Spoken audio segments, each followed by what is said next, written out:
Alright, let's talk about the English war poets' voices that captured the pain, pride, and paradox of war like never before. Now, technically, war poetry existed long before the World Wars. In fact, Thomas Hardy, yes, the novelist, was one of the earliest major war poets of modern English literature. His poems weren't about World War I, but about earlier conflicts like the Napoleonic Wars and the Boer Wars, and that connection has been asked in exam. Works like Drummer Hodge and the Dynasts, written between 1904 and 1908, reflect how Hardy turned war into a deeply human story. He wasn't glorifying battle, instead he showed the soldier's viewpoint using ordinary speech and earthy realism. His style directly influenced later war poets like Rupert Brooke and Siegfried Sassoon, another exam question you should underline. Now, when we think of war poetry today, we mostly mean World War I poetry written by soldiers who experienced the trenches firsthand. Many of them didn't live to see peace. 2. In fact, Edward Thomas and Wilfred Owen died in action, and their names are carved in literary memory. In 1985, a special memorial was placed in Poets' Corner at Westminster Abbey dedicated to 16 great war poets. It's a very important exam list, so remember these names: Richard Aldington, Lawrence Binyon, Edmund Blunden, Rupert Brooke, Wilfred Gibson, Robert Graves, Julian Grenfell, Ivor Gurney, David Jones, Robert Nichols, Wilfred Owen, Herbert Reed, Isaac Rosenberg, Siegfried Sassoon, Charles Sawley, and Edward Thomas. Among them, Edmund Blunden's Undertones of War, 1928, is a reflective memoir about World War I, another fact often asked in exam. But the most famous early war poet was Rupert Brooke. Born in 1887, he was often described as the golden boy of his generation, athletic, handsome, and idealistic. Even W.B. Yeats called him the handsomest young man in England, which has been asked in exam. Brooke studied at King's College, Cambridge, joined the Fabian Society, and loved wandering around the countryside, especially near Grantchester, which inspired his well-known poem, The Old Vicarage, Grantchester.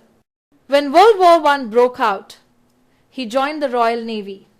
Sadly, he never saw combat.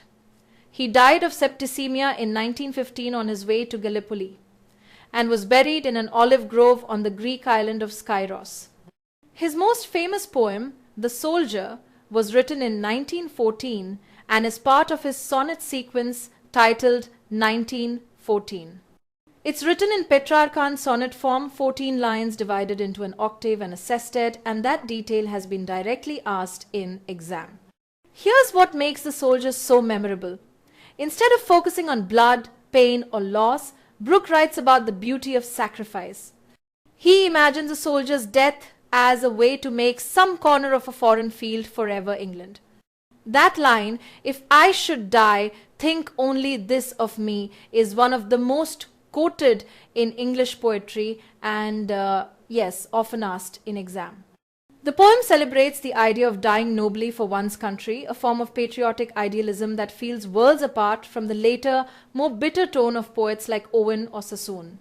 It doesn't follow the usual Petrarchan structure of problem and resolution.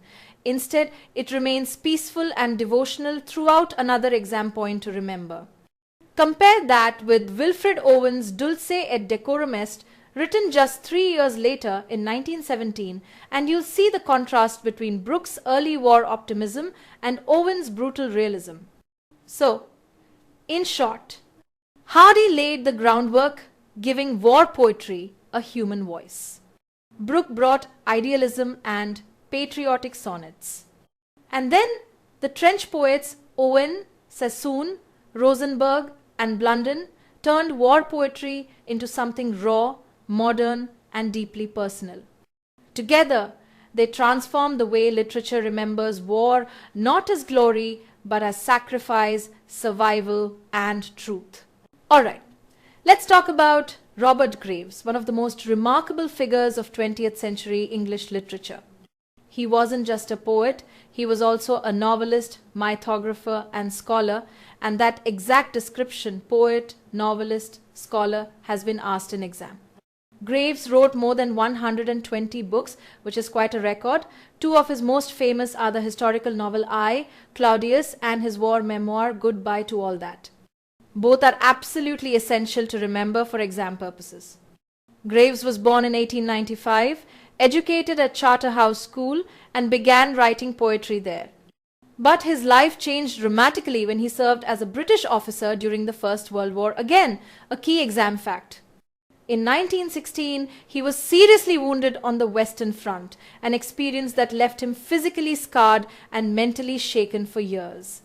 His post-war years were full of personal turmoil, a difficult marriage, restless energy, and deep inner conflict. Yet, out of that pain came Goodbye to All That, published in 1929 when he was just 34. The title itself is powerful. It's a bitter leave-taking, a farewell to the world before the war, and yes, that phrase has been asked in exam. The book is far more than a war memoir. It's an autobiography that covers Graves's family, his schooling, his early marriage, and his wartime trauma. But it also captures the collapse of the old social order after World War I. It deals with patriotism, atheism, feminism, socialism, pacifism, all the major ideological shifts of the 20th century. At the same time, it's full of irony and even humor. His portraits of army officers, for instance, are sometimes comic, showing how absurd life could seem amid chaos. Now, Goodbye to All That was a success both critically and financially, and it gave Graves a chance to start fresh. He found a new creative and emotional partner in the American poet Laura Riding, and together they moved to Majorca, where he lived for most of his life. Then came I, Claudius in 1934, his masterpiece in historical fiction. It's written as the autobiography of the Roman Emperor Claudius, tracing the entire Julio-Claudian dynasty from Julius Caesar to Caligula's assassination. Graves based much of the story on the Roman historians Suetonius and Tacitus, but he transformed dry history into living drama.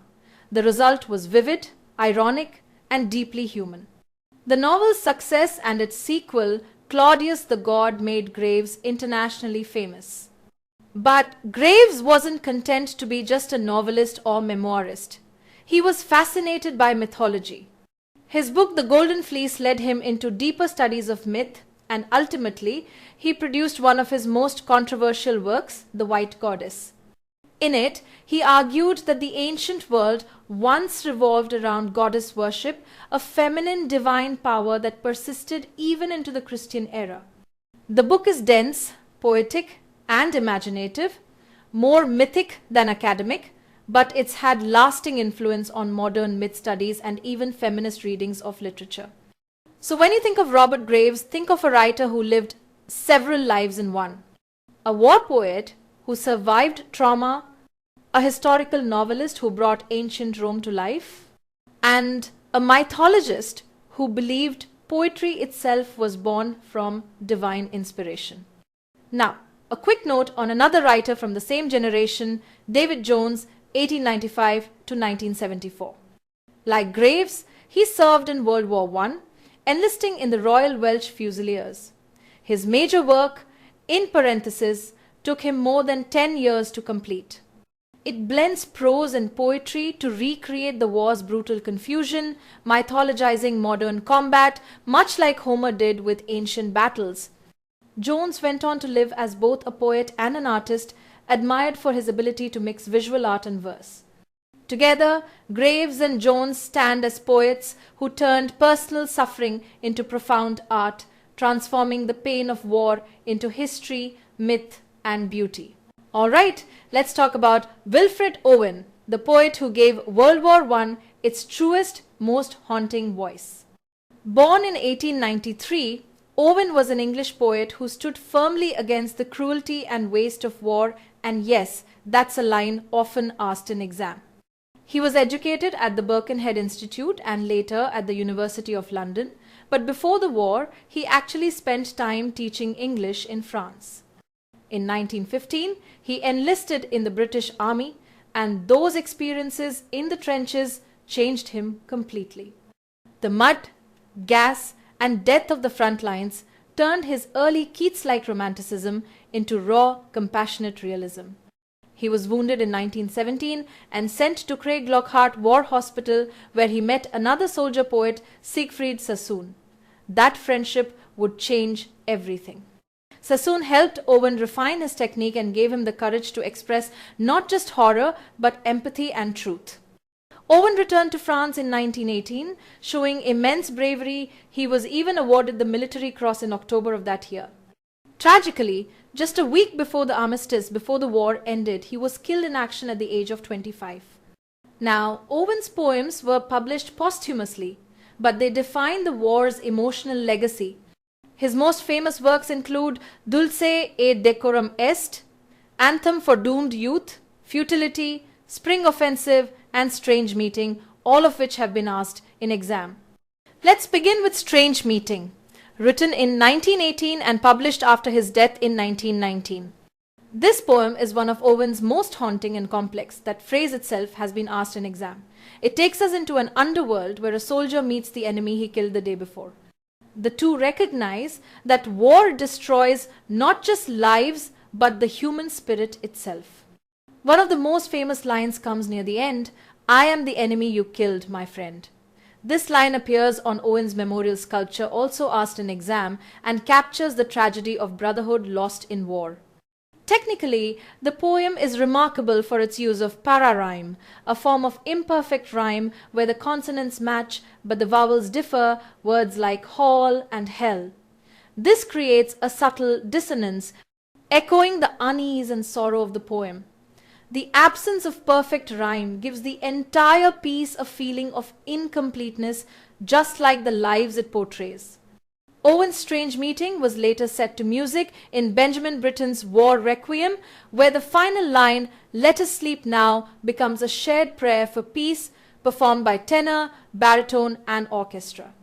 Now, let's look at Owen's other great poem, Dulce et Decorum Est. The title comes from Horace's Odes, meaning it is sweet and fitting to die for one's country. The full Latin phrase Dulce et Decorum est pro patria mori has been directly asked in exam. But Owen uses this line ironically. He's saying, it is not sweet and fitting, it's horrific and meaningless. The poem was written at Craiglockhart in October 1917 and later revised at Scarborough in early 1918. It's based on a real gas attack. He describes a soldier who fails to put on his mask in time, and we see the gruesome, choking death that follows. Owen calls this the old lie, the patriotic myth that dying for one's country is glorious.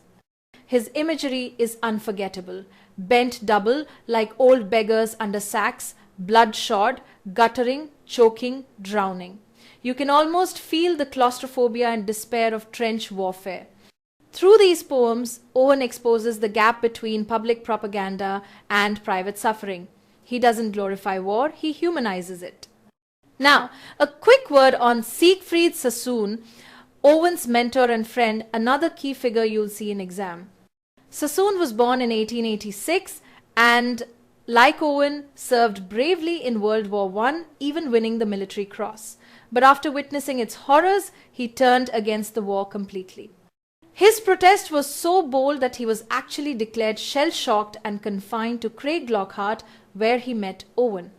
Sassoon's works include The Old Huntsman and Counterattack. Both have been asked in exam, filled with biting satire and anger against the senselessness of war.